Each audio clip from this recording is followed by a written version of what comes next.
হরে কৃষ্ণা। আজ আপনাদের পরম পূজ্য গোপাল কৃষ্ণ গোস্বামী মহারাজ এক ছোট্ট এবং সুন্দর লীলা শোনাব। ইসকন দিল্লি কর্তৃক দিল্লিতে রথযাত্রার অনুষ্ঠান সূচিত হয়েছিল এবং সেই অনুষ্ঠানে হিজ হলিনেস গোপাল কৃষ্ণ গোস্বামী মহারাজ উপস্থিত ছিলেন।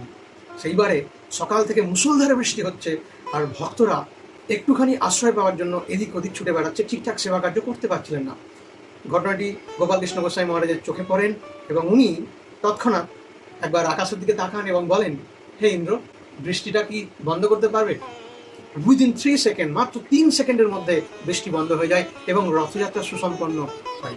বলার বিষয় এটাই যে ভগবানের শুদ্ধ ভক্ত তথা শিল প্রভুপাদের পার্শ্বদগণদের এক অভূতপূর্ব শক্তি রয়েছে, কিন্তু তারা তার বহিঃপ্রকাশ কখনোই করে না, কারণ তারা ভগবত ভক্তি করেন, ভগবানের কৃপার ওপর জীবন নির্বাহ করে আমাদের মতন হাজার হাজার পতিত ভক্তদেরকে উদ্ধার করেন এবং ভগবত ভক্তিতে সাহায্য করেন।